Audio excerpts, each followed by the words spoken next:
Hi everyone! Today let's take a look at the Black Panther Wakanda Forever movie and the 5 cool phrases that you can learn and use right now. Number 1. Under someone's watch. Where is your spear? Shuri gave me this to try. No, I like them better. Our foremothers gave us this spear because it is precise, elegant, and deadly.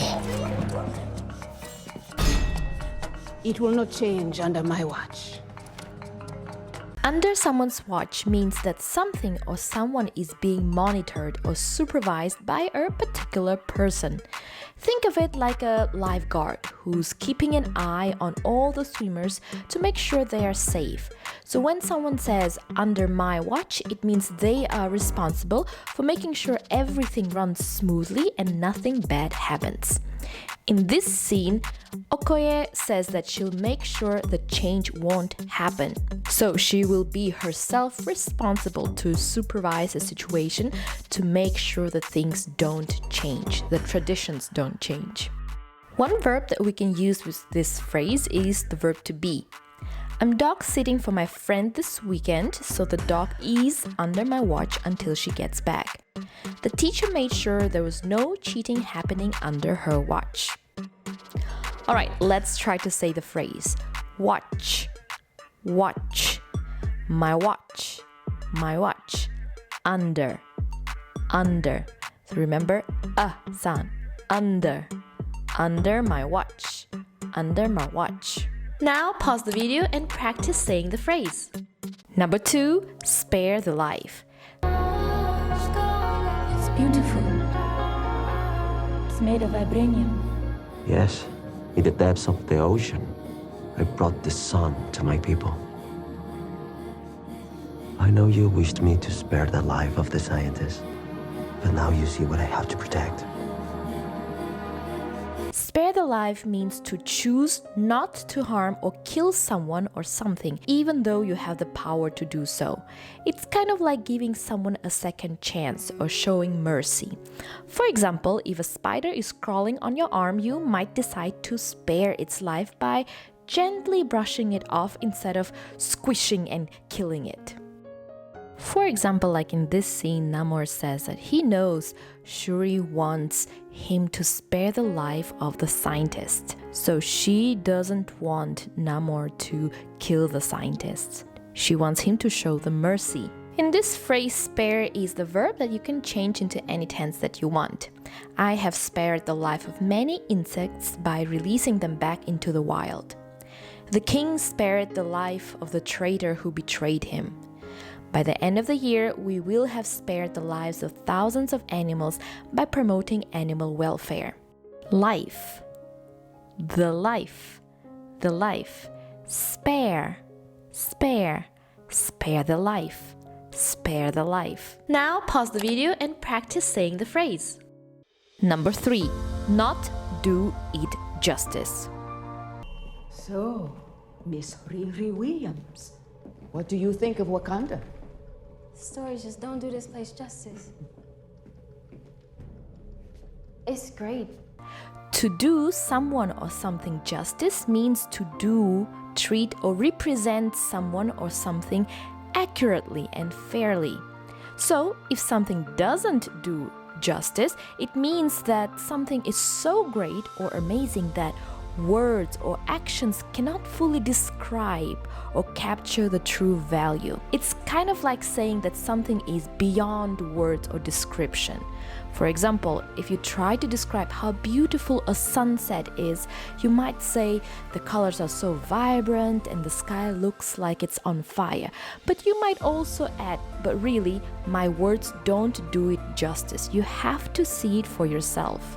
For example, in this scene, Riri, the genius student, is telling the Queen of Wakanda that the place is amazing. In reality, Wakanda is so much more beautiful than what had been described in the stories. Alright, so we use the pronoun it in this phrase usually when we already know what we're talking about. So often maybe in the second sentence. For example, your beauty is breathtaking. The pictures don't do it justice. What is it? it is the beauty. The pictures don't do the justice to your beauty. Or we can also use this phrase as don't doesn't do justice to something.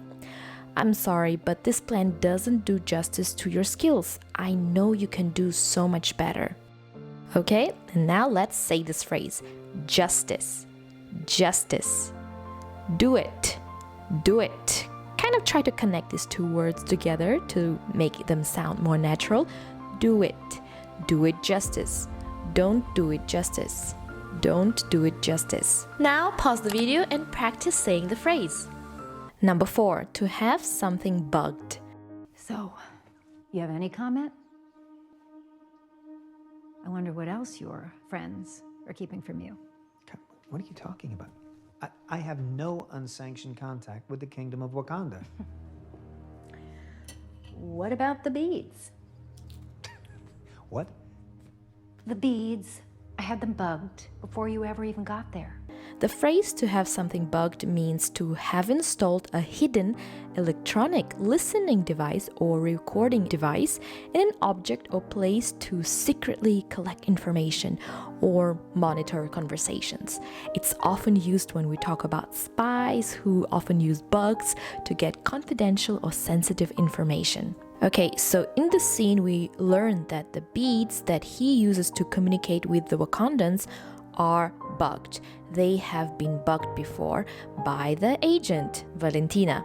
So she had the listening device installed in the beads, and that's how she now knows all the information. To have something bugged. The spy had the teddy bear bugged. They might have had my phone bugged. Okay, you can also use another passive form, to be bugged. The teddy bear was bugged by the spy. The phone might have been bugged. Bugged. Bugged. Sound. Let's say together. Bugged. Bugged. Have something. Have something bugged. To have something bugged. Now pause the video and practice saying the phrase. Number 5. To be privy to something. I've been privy to every conversation you've had, including that treasonous call with the Queen. May she rest in peace. But it's good. Well, for us. But you know what? The Wakandans saved my life. The phrase to be privy to something means to have access to confidential or secret information, or to be aware of something that is not widely known.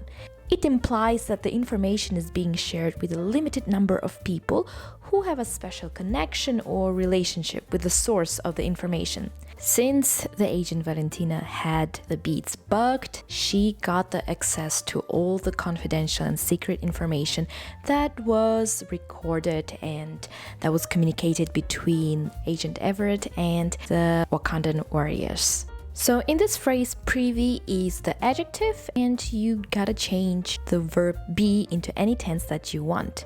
The psychologist is privy to his patient's thoughts and emotions. She was not privy to any information contained in the letters. He's not a judge nor a jury, nor will he ever be privy to any of the evidence. Alright, and now let's say this phrase from the movie scene together. Let's start from the end. Conversation. Conversation. Sation. Sh. So remember, when we say quickly, the first letter O actually makes the sound conversation. Every. To every conversation. Privy. Privy to every conversation. Now pause the video and practice saying the phrase. Okay, and now it is time for you to do some exercises and check how well you understood the material. Let's start. Number 1, match the phrases to their definitions. Take a look, take your time, read carefully, and match.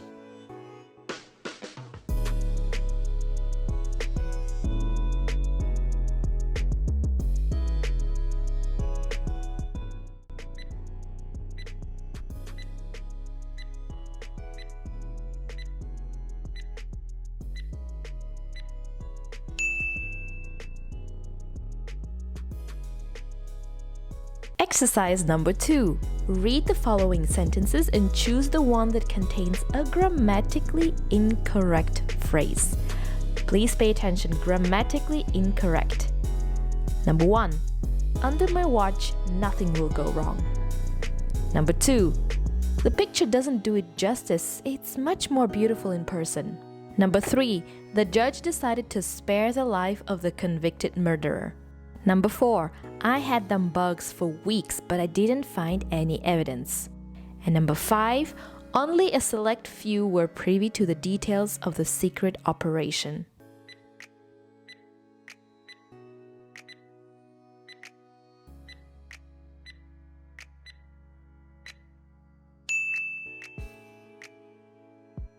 Alright, how are you feeling so far? Please don't give up. There's only one last exercise and I know you can do it. So, for this one, please read the paragraph and use the 4 phrases in the correct places. So, only 4. The 5th one will be an extra one. You need to read the whole paragraph and make sure that everything makes sense. And, if you need to change some phrases, change some forms of the verbs, make sure to do that as well.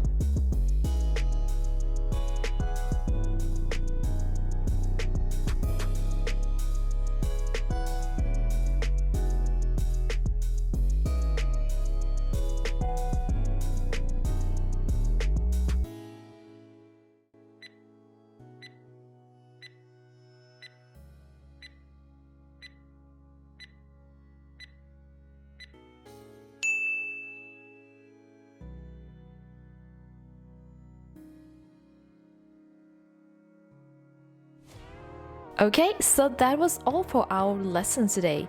Let us know in the comments down below which phrases you hadn't known before but learned today. Which ones are you likely to use yourself in the future? Don't be shy and write down some examples of how you can use these phrases in different contexts. We'll be glad to check them out and give you feedback. Don't forget to subscribe and hit the notification bell to never miss a fun and quick English lesson with PDQ English.